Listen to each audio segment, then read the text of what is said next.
Hello and welcome to lecture number 10 in the course Advanced Robotics Applications. In the last class, we started our discussion on basic control systems.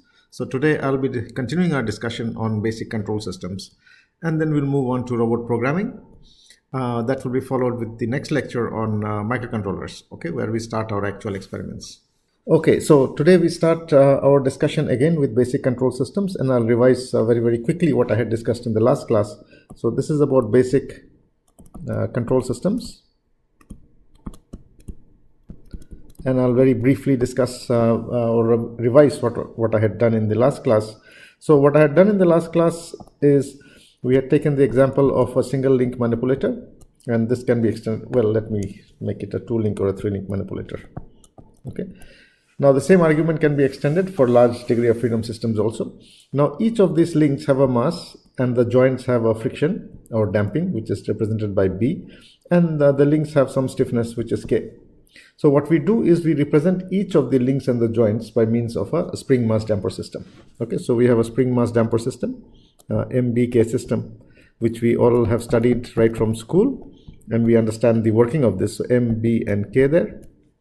And then I say that if we give it a particular force and I leave it, for example, if I give it a force and leave it, it behaves in a particular way. Now the equation of motion of this was written as mx double dot plus bx dot plus kx is equal to 0. And if I take the Laplace transform of this, this becomes equal to ms squared plus bs plus k is equal to 0. Okay. Now this has two roots, s1 and s2. And depending on the values of s1 and s2, so it is minus b by 2m plus minus root over b squared minus 4mk by 2m again. And depending on the values of b squared minus 4mk, this behaves in a particular way. So depending on this value, it behaves in a particular way. Now what do I mean by behaves in a particular way? So if I give it a small push and I leave it, so it will have either of the three properties. So either it will be an overdamped system like this, or it is going to be critically damped, or it is going to be underdamped system, which will keep oscillating like this. Okay, so that's my underdamped system, which will have large oscillations. Okay, now depending on the values of S1, S2, and S2, the two roots of this system. Now we also said that from control systems point of view, if the roots are on the left of your j omega axis, so that's my j omega axis, this is my real axis. So if the roots S1, S2 are on this side, then the system is considered to be stable. Okay, what is stable we'll come to later. Now out of these three properties, we have seen that the roots can be real and equal, which is critically damped. It can be real and unequal, which is overdamped, and it can be imaginary. Roots can be imaginary where it is underdamped. Okay, so depending on the three definitions, so here it is overdamped system, this one is a critically damped system, and this is an underdamped system. Okay, so in which case roots are real and equal. So an overdamped system will have so underdamped system has imaginary roots. Okay, this fellow has roots which are equal, and this one has real and unequal roots. Okay, so now out of this, which one is it that we want? We want the system to be critically damped always. Okay, now this is for a system in which does not have a controller, which means I simply give it a push and I leave it, and that's it.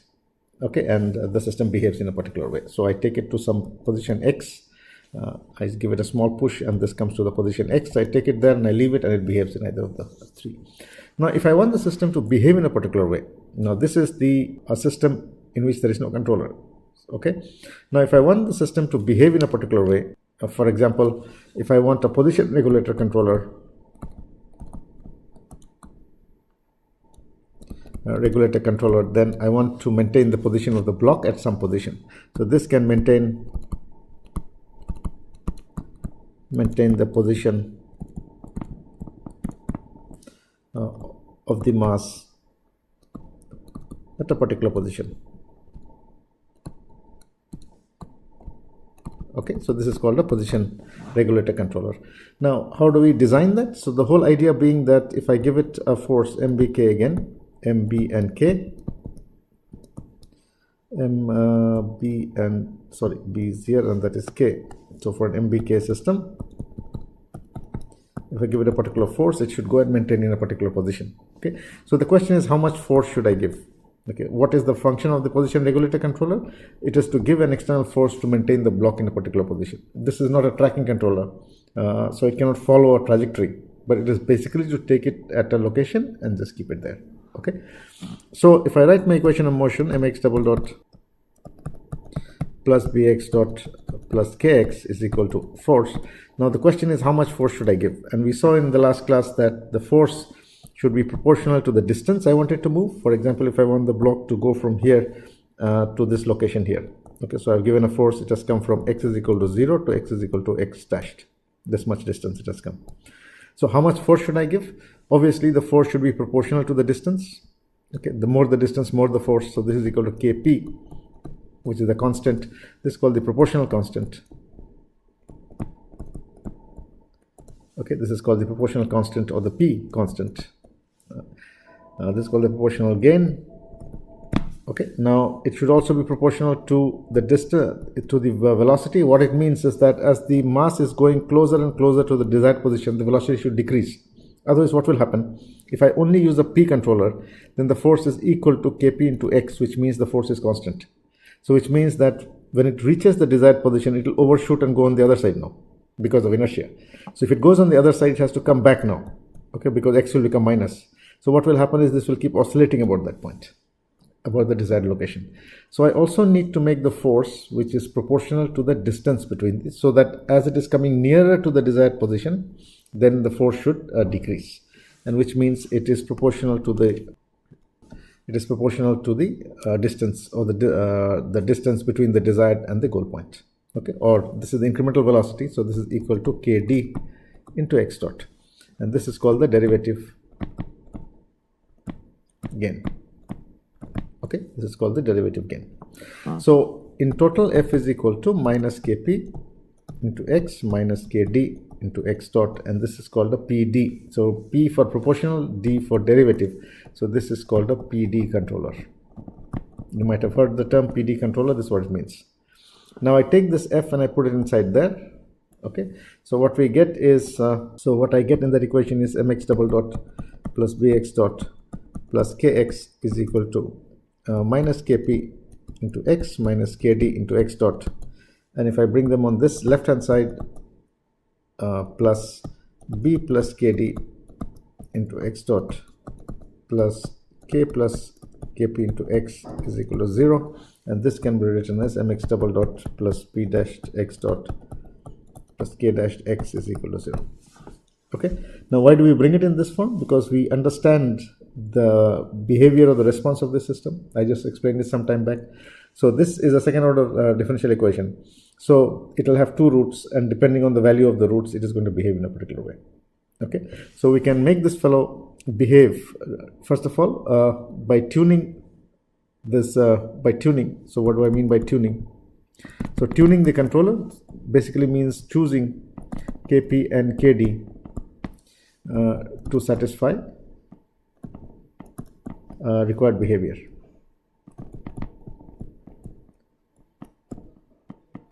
Okay, so it should behave in a particular way. What does that mean? Say for example, if I wanted to behave critically damped like this, okay, this is a critically damped system, so I can choose the Kp and the Kd such that it behaves in a particular way. Okay, so this for example is critical damping. So I can choose the Kp and then use critical damping condition and then find the value of Kd. I'll just do an example which will show you. Okay, that is basically what is meant by tuning of a controller. So what we can do here is we can say that for critical damping,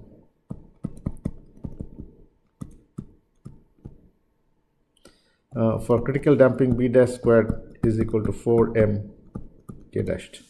Okay, so this is condition 1. Condition 2 is choose a numerical value of Kp and find what is Kd.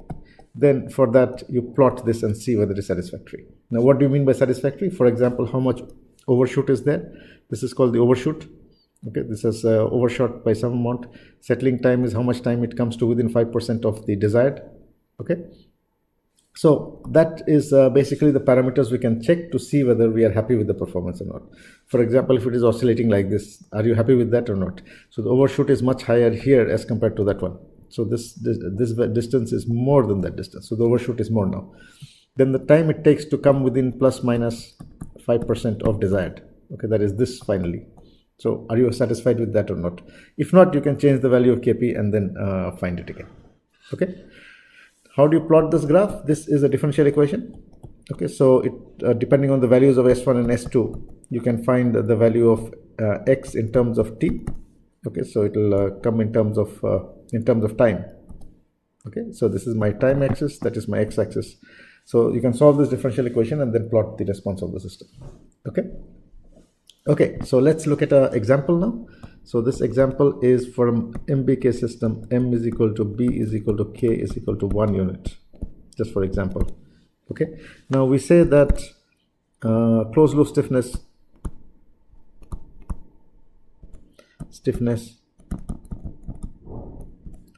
K dashed is equal to 16. Okay, so find KD, find for critical and the system is critically damped. So find KD and system is critically damped. Okay, so this we know. So B dash squared is equal to 4m K dashed. This is a critical damping condition.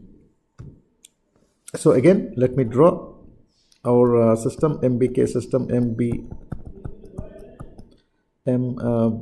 and K system. So we are saying that K dashed is equal to 16. Okay, and it is critically damped, which means B dash squared is equal to 4m K dash. Did I write B dash squared? Did I write B dash? Yeah. Okay, so now let us solve. So K dashed is equal to 16. What is K dashed? We know that the equation, just go back here. What was the equation? The equation was this one.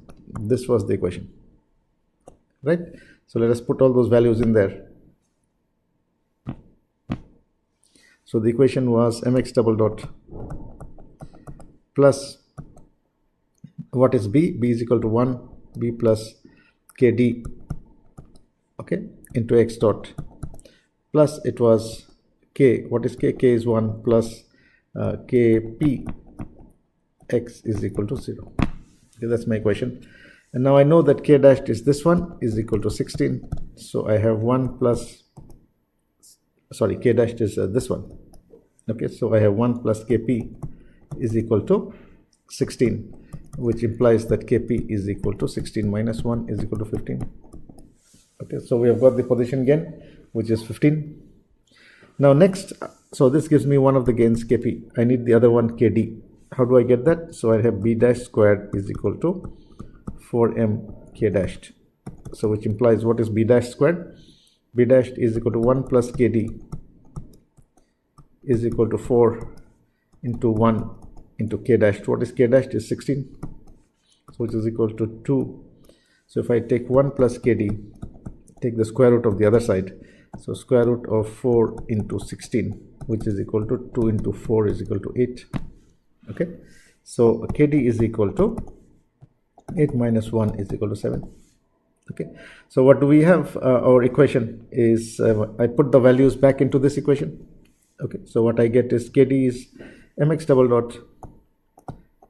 dot plus KD was equal to 7. 7 plus 1 is 8, x dot plus 16x is equal to 0. Okay, now this is in terms of time, so I can plot it and see with respect to time. This is my time axis, that's x-axis. So I plot it here and see whether I'm happy with the performance of the system. If I'm happy, great, and if I'm not happy, then you change KP again. And this is basically how we do tuning of a system. Okay, now please note that this equation, this particular equation, okay, has two variables, two unknowns rather. So one is a KD and the other is a KP. So there is nothing like a fixed value. You can have infinite values actually. Okay, so the way to do the tuning is to give a value of KP, choose a value of KP dash or K dashed, and then look at the response of the system. If you're happy, great. If you're not happy, then too bad. Okay, you do it again. Okay, let's move on now to the next part. That is what we call as the control law partitioning. Now, why do we need to partition the control law? Is because if you look in terms of this equation, MK equation again, M, that is K, and that's b here. Okay, so if you look in terms of this equation, we are getting mx double dot plus bx dot plus kx is equal to 0. Please note the assumptions here. The assumption is that m, b and k are positive. Okay, they cannot be negative. We cannot have a negative b. Okay, so they are positive. This is some assumption we are making. Again, m, b, k are constants. So these are two very, very important assumptions. We tend to overlook this assumption, but please note that these two are assumptions that are there. So m, b and k are constants, and m, b, k are positive. Okay. Now, if you look at these two assumptions in a real system, they may not be valid. They may not be valid. Why? Because a robot, can pick up a weight. For example, I have a robot which is going to pick up some mass, which is m here. Okay, so the robot catches this mass. When it is in free air, there is no mass there. Okay, the moment it picks up this mass, okay, what happens is the link mass immediately goes up. The inertia changes, which means that this m of the last link is not constant, because the moment it picks up a mass, the mass of the link changes, the inertia changes, right? So m is not a constant. What about b? We have said that b is linear. Okay, so the way I have written it here is that b into x dot, but in reality, friction, b is friction. So friction may be Coulomb friction, need not be linear. So b may be nonlinear. Okay.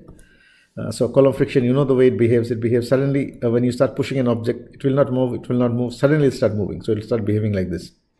Okay. Now, what about k?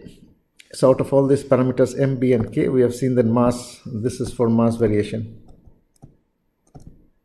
Okay. This is for a friction variation. What about k? Now we know that k is a spring constant, which basically means if you have a spring like this, and if I give it a force in this direction, then it is going to get compressed by an amount del x. So F is equal to, so how we write our spring constant is F is equal to K into del x. Okay, now this is a linear, so K is constant there now. But in reality, you know that if you keep pressing the spring, after some time you can't compress anymore. Okay, so you cannot keep compressing a spring indefinitely. So what will happen is after some time the force will suddenly increase like that. This is deflect, this is del x. Okay, so if you want to keep compressing the spring, after some time the spring will suddenly start going up, which means that this is not the spring. In reality, a real spring is not a linear function like this. Okay, it could be a square, it could be a cubed. For example, it could be a k into del x cubed or squared. Okay, in reality, so that it behaves in a different way. So what we see is that mbk in reality are not constants. Okay, and they could be nonlinear, variations could be there. Okay, because of which if we put a position controller, it may not work accurately. So what we do is we try and divide this controller part, or we try and partition. This is called controller partitioning, or we try and divide the controller into two parts, into the model part and the servo part. Okay, so that is what we try to do. And how do we do that? Now I write my same equation again, mx double dot plus bx dot plus kx is equal to F. Now in the previous case, our force F was equal to minus kp x and kd into x dot. But now what I say is I'll divide this force into two parts. I will say that one part is alpha into f dashed plus beta. Okay. Now what we say is that this force is divided into two parts. One is this part and the other is that part. Alpha and beta are there.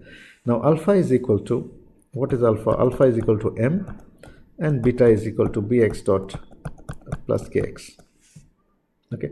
Now if I take it and put it into this equation, I take this and put it in there, then what would happen is it's going to become equal to m into f dashed plus bx dot plus kx into plus bx dot plus kx.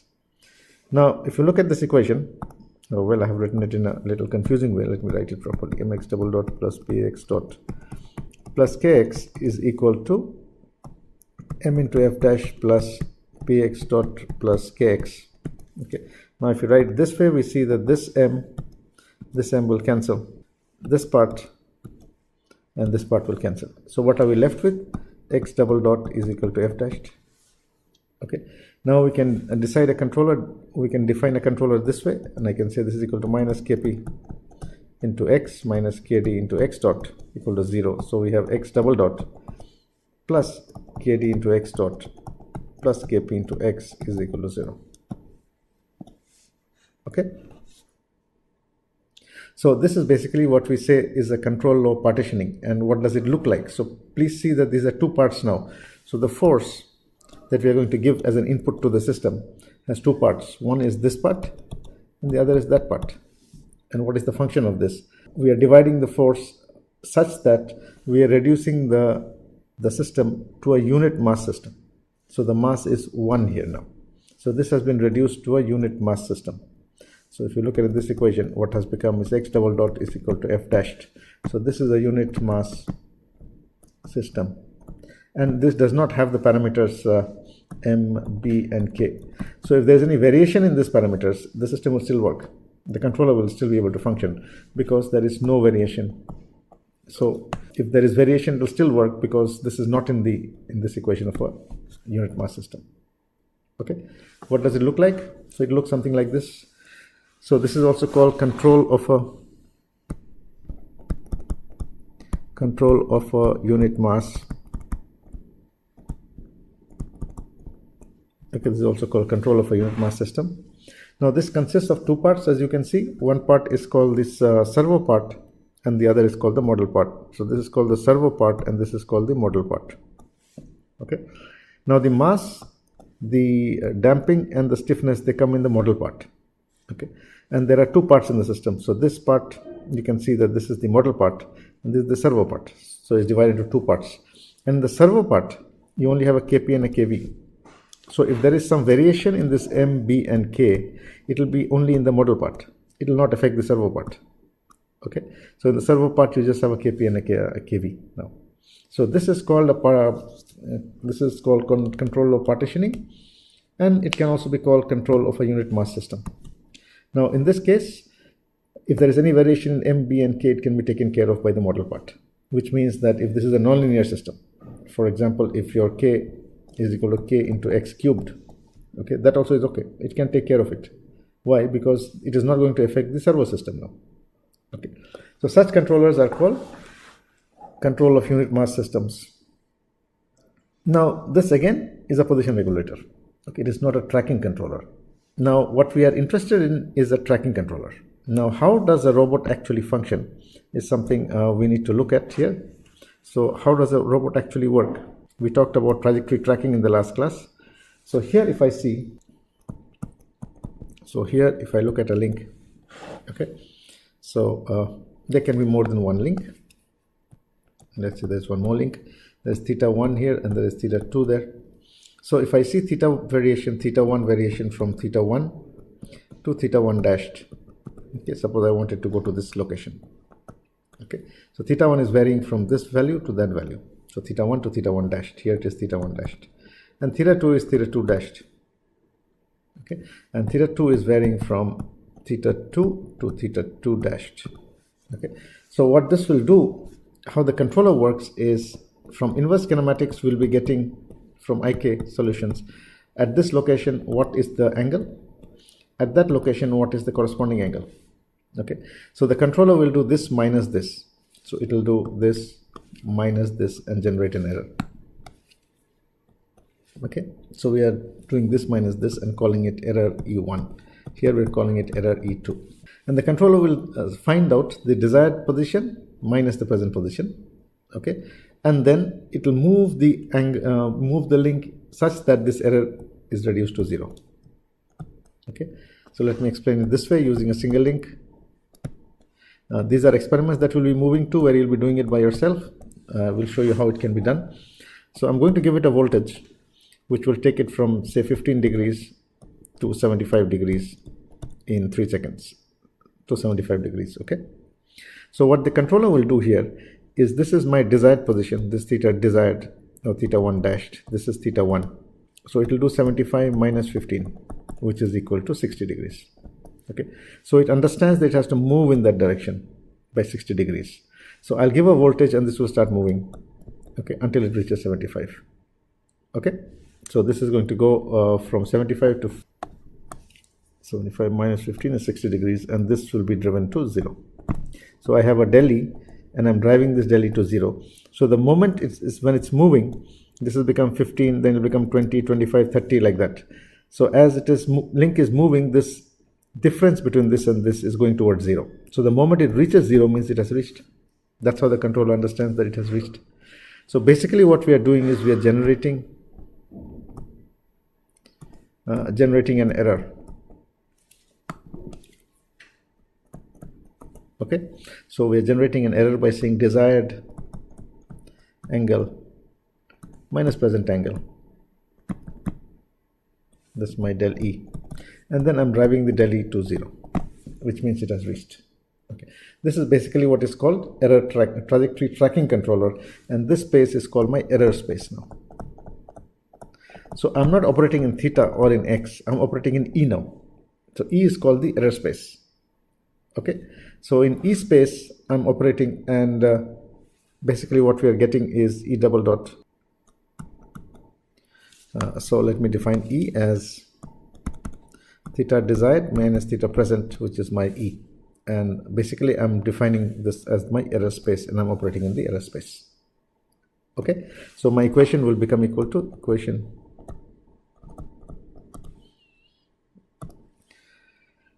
of my single x double dot is equal to f dashed. So what we can correspondingly do this in error space is equal to x desired, okay, plus E dot in plus kp kd into E dot plus kp into E.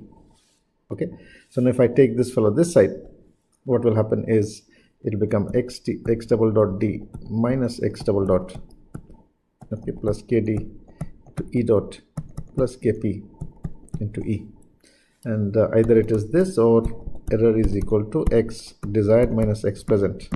Okay, so it is xt minus x is equal to E double dot plus kd into E dot plus kp into E is equal to 0.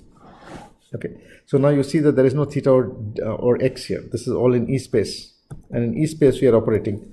So the full operation will take place in my error space now. Okay, now this is also a PD controller but in error space, and this is how a trajectory tracking controller works. Now something to note here, that this is a trajectory tracking controller, and what it looks like is something like this. So what is desired? So desired is that I need to find what is required in this equation. I need to find what is the error. So error in terms of position, in terms of velocity, in terms of acceleration. Position, velocity, and acceleration errors.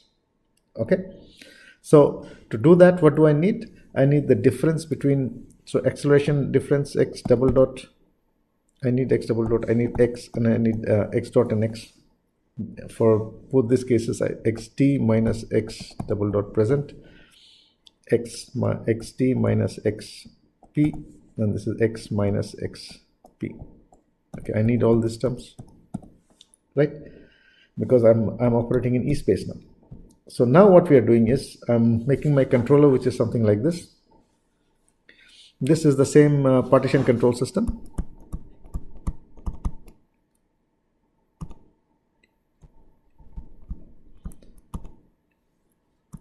Partition control system.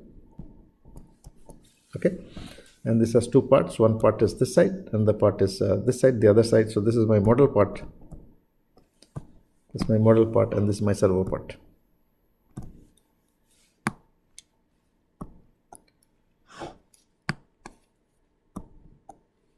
Okay.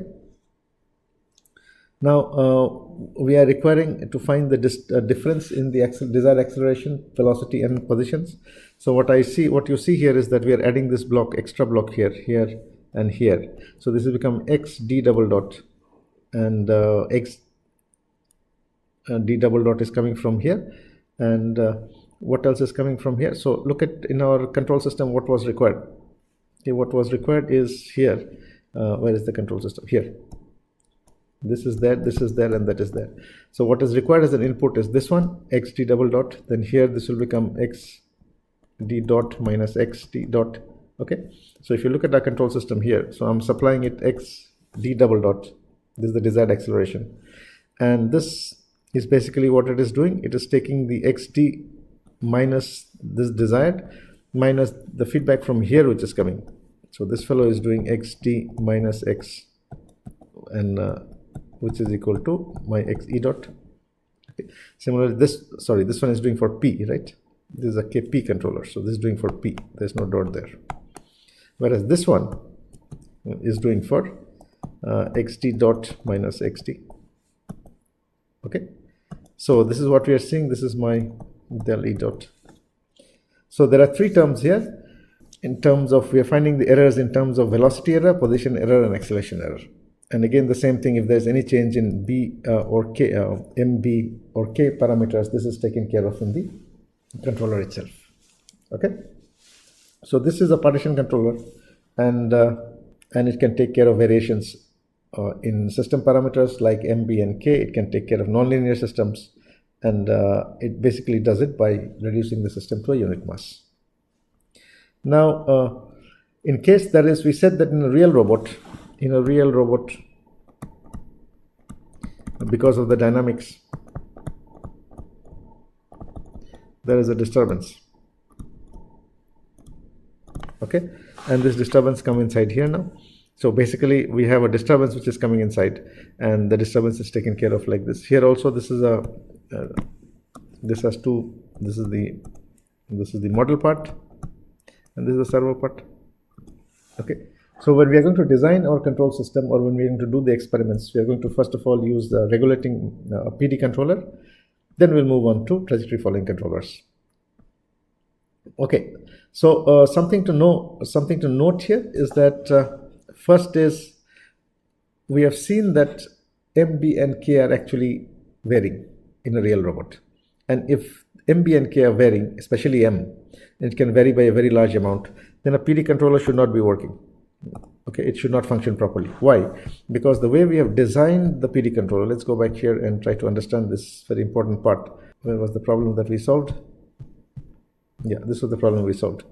So here we are saying, in the problem that we just solved, we are saying that the MB and K parameters are fixed here. So when I'm tuning a controller, I am tuning it for a particular MB and K. Okay. So the controller has been tuned, like in this case, I found the value of KD and I found the value of KP, and then I see the behavior and I'm happy with that. Now this means that if I change my M, or I change my B, or I change my K, the behavior will start varying, because this is valid only if M, B, K are constant, not otherwise. Okay. But in a real robot, we are saying that M is not a constant. The robot can pick up a weight and suddenly the M will change. Okay. Now to take care of that, so theoretically, a robot controller, the way it is designed this way, should not work, because the moment there is a variation of M, the controller should go out of sync. Okay. But what we see is that a PD controller still works. Okay. Now, why it should not work? Let me just, we have seen that we have, in a robotic system, having multiple links. Okay, there is a mass here. Okay, and there is a velocity propagation and acceleration propagation, which moves from link to link. So every link affects the other link, and the force propagation from the top to the base link. This means that there is a system dynamics, and this dynamics, these are dynamic forces, right? So this dynamics affects it like a disturbance. So when we are saying that the link should be moving, okay, let me try and explain this by using a 2 degree of freedom case. So we are saying that this link is moving. Then the controller only knows theta 1 and theta 2. The controller does not know the dynamic forces. The controller doesn't know this dynamic forces which are coming. Okay, there is no way of knowing. Okay, because there is independent joint control. At every joint, there is one controller, and the controller doesn't know what the other joint is doing. So this basically starts disturbing this comes as a disturbance of the system. And if there is variation of mass, large variation of mass,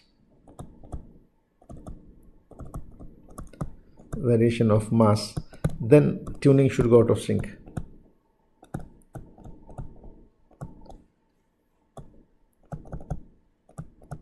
Because we have tuned it for a particular mass. Now the mass is changing, so the tuning should change now. So the Kp, Kd value should change. Okay, otherwise you won't get the same behavior. However, we still see that the system still works. Okay, so we'll try and explain why does it still work? Why does a PD controller still work? It should not work. Okay, so let's look at it this way. Let us see how a real robot is. So this is my motor. So in the case of a joint, so let me, this is something I've drawn many times. So there is a motor at the joint, there is a motor. There's an encoder and there's a gear in front, and you're actuating the motor which is rotating.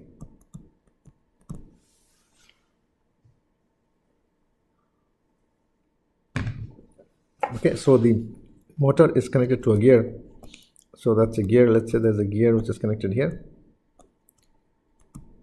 And then there is a link which is on the other side. There's a link on this side. This is rotating the link. Okay, so this is my gear. Let's say there's a gear ratio of zeta. So that's a gear ratio. And this is my Jm, motor inertia. There is motor damping. So that's let's call it Bm. Gear ratio is there. This is my theta m motor. This is the motor angle, and tau m is the motor torque. Okay, so let us here we have theta l is the link side, so let me call this the link side. Jl is the link inertia. Okay, and tau l is the link torque. Okay, so when you're giving voltage to the motor, what happens? The motor will rotate. That means giving voltage means giving energy to the system, which means it overcomes the inertia of the rotor because it is rotating. Then it goes to the gear. The gear rotates, decreases the speed and increases the torque, and then the link moves. Okay, I hope you can imagine this layout, that if I give voltage to the motor, what is happening? The rotor is rotating, the gears are rotating, and then the link is finally moving. Okay, so here I have tau m. Tau m is motor inertia, and sorry, not tau l. This is Jm is motor inertia. Jl is link inertia.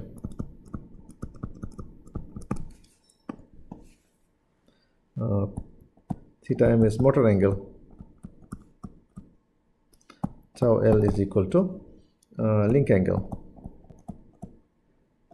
and we have tau m is equal to motor torque, and tau l is equal to link torque. And in between, what is there? The gear ratio is there. So zeta is equal to the gear ratio. Now, what is the function of this gear? It is to decrease the speed and increase the torque. So which means that theta L is equal to 1 by zeta into theta M. Okay, so it is decreasing the motor speed. For example, the motor will rotate like 3000 RPM. Okay, so you need to decrease it to maybe about 30 RPM. So you can put a zeta of 100, a gear ratio of 100. Okay, 1 is to 100. Similarly, the torque tau L is equal to 1 by zeta into tau L, tau M. Sorry, it's the other way around. Tau L. Okay, or tau L, tau M is multiplied by the gear ratio, and then you get the link torque. Okay, so now let us write down the equation of motion. So let us start by writing the equation of motion. So I can write the equation of motion this way. So I'm giving a voltage to the motor as input. It is rotating Jm theta m double dot. Okay, which so it is overcoming the inertia, plus there is damping. So well, I did not write the damping, so this is damping. Okay, so I am so there will be BL on this side also. BL, yeah. So it's overcoming the damping.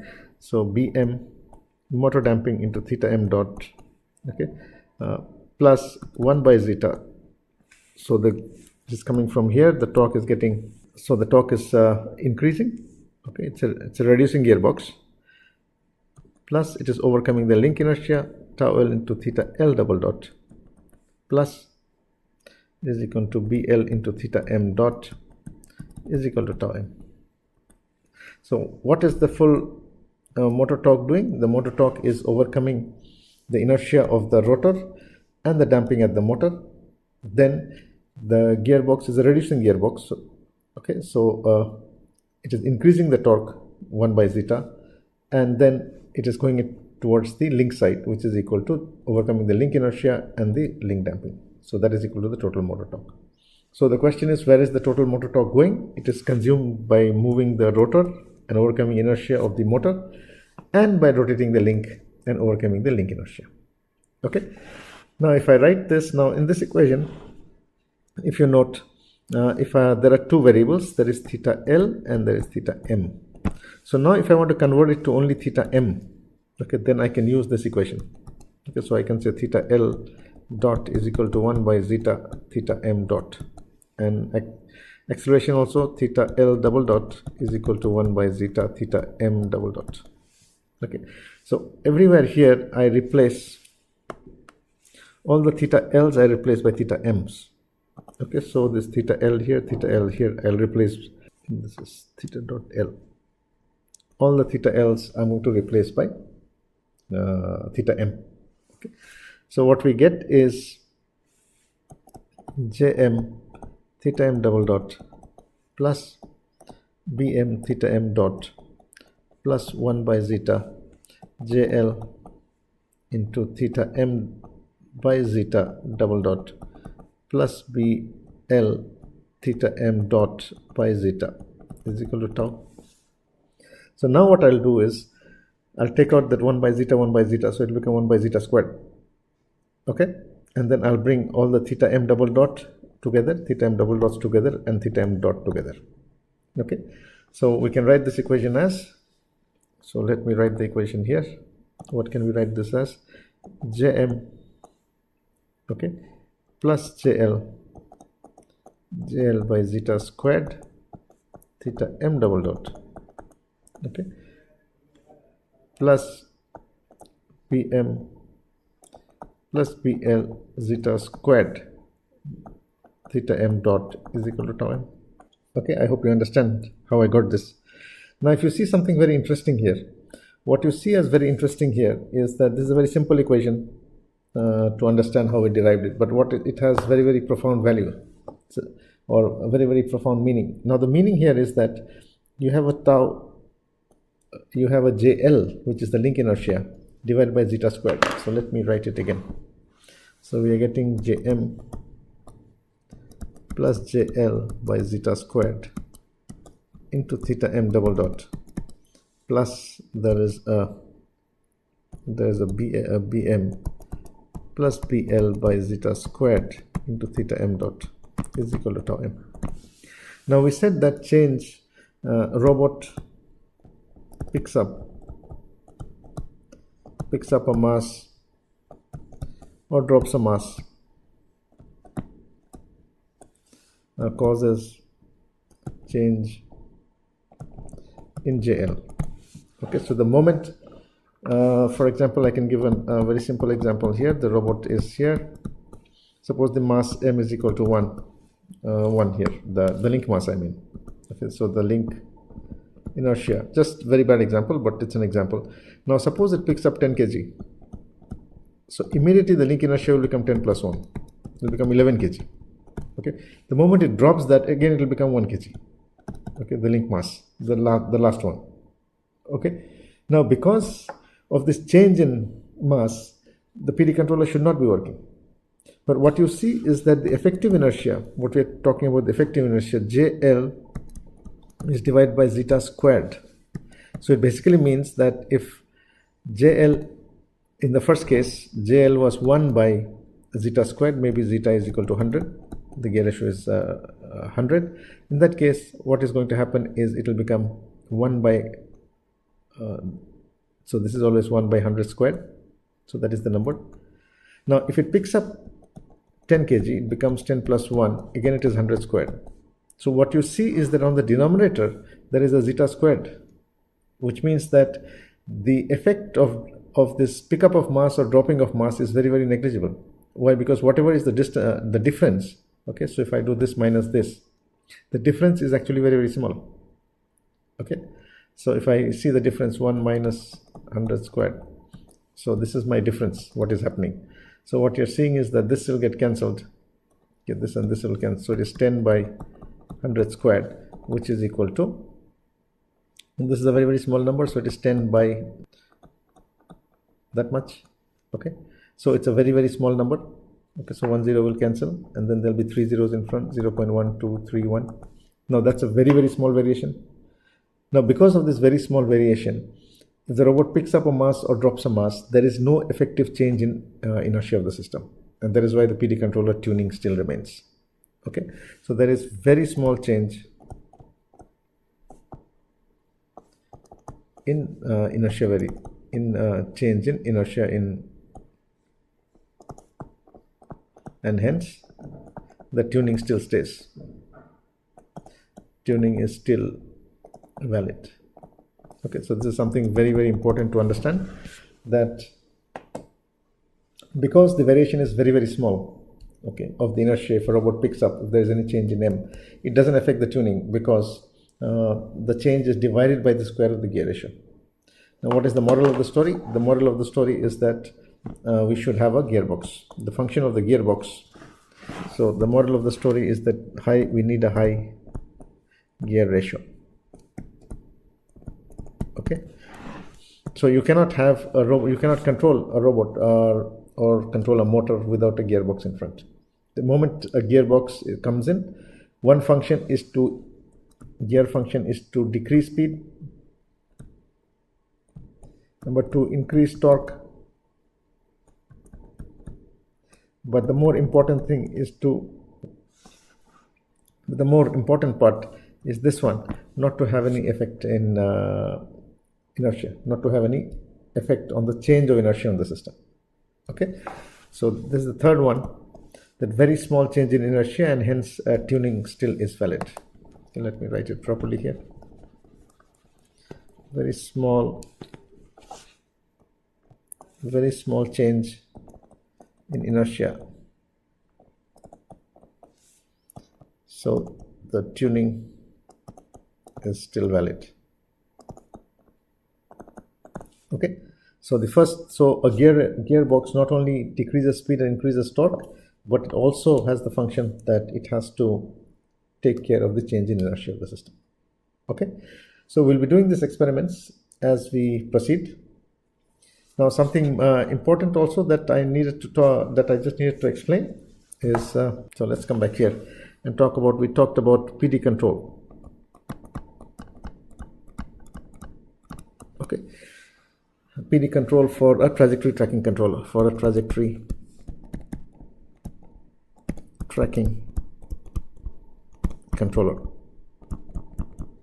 Now what we see there is that my system equation E double dot was equal to KD into E dot plus Kp into E was equal to 0. Okay, now we can consider this to operate on a robot manipulator link like this. Okay, now suppose I'm going from here to there. Okay, suppose I'm going from there to there. So it basically means that when it has reached the desired position, my error is theta desired minus theta present, which is equal to del E. Okay, so when theta d becomes equal to theta, then your del E will become equal to 0. That means it has reached. So it basically means E dot and E double dot will become equal to 0. So when the robot reaches the position, the desired position,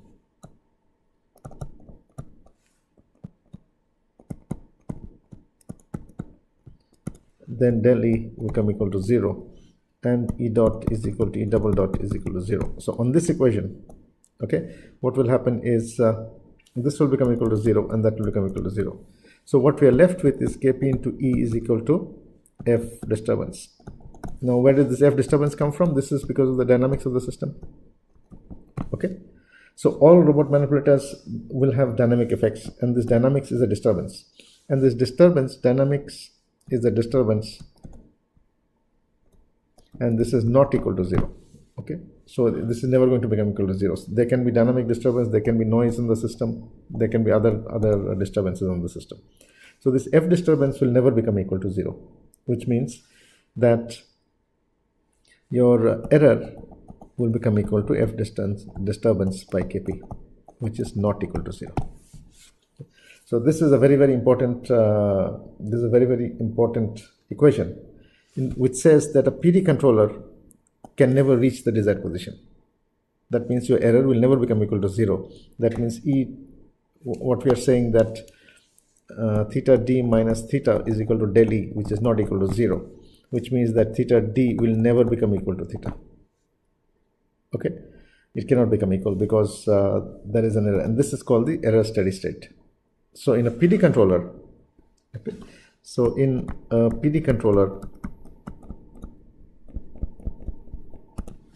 okay, there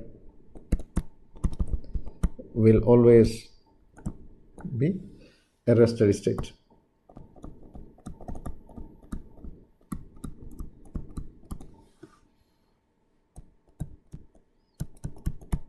Okay, in a PD controller. Now if you want to reduce the error, then what you must do, or remove the error, then we must do E double dot plus Kd into E dot plus Kp into E. Okay, so that's my P, that's my D. I have to put an integral controller plus K into I integral E dt must be equal to 0. This is called the I, and this is called a PID controller. PID controller. So this part is called the integral controller.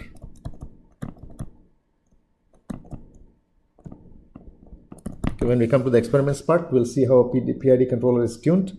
Now, just for understanding of this part, it is integrating the error. So what it means is that suppose you have a system which is taken from here, and the system is controlled by a PD controller. So it is doing like this, it has come here, there is some error. So this is my error, del E. So it is integrating the error. So it is integrating this error dt. So when it is integrating means it is adding or summing. So what is happening, this error is increasing actually. So what it basically means is that the input, the control input is increasing. Okay, so after some time what will happen, it will tend to bring it back like this. Okay, so what will happen after some time, if you have like this, it will come and it will go and meet the line. Okay, so it will do like this, and then come and meet the 0 line. So what it is doing, it is integrating that error, which basically means that it is increasing the control input to the system. Okay, so in a PD controller, what is happening is it is coming like this, and then it is stopping. So that input, that error, okay, is not enough to drive the system, is not enough to overcome the friction. So if you integrate that error, this is actually going to increase very quickly. Okay, because integration is adding it, and then what will happen is it will give the control input and make it equal to 0. And this is called a PID controller, proportional integral derivative controller. Okay, so today we talked about the trajectory tracking controllers and the partition controllers, and I explained why in a PD control system it still works, although there is variation in the mass of the last link of the robot when the robot picks up an object or drops an object. Okay, now this is a very important result. We also talked about the PD controller tuning, and we said that PD controller will always have an error steady state, and that is because the amount of control input that is given is not enough to make the system go back to the original. And in such cases, we have to use a PID controller. So proportional integral derivative controller will make the error equal to 0. Okay, so in the next class, we'll be talking about robot programming before we move on to microcontrollers and the actual experiments. Thank you.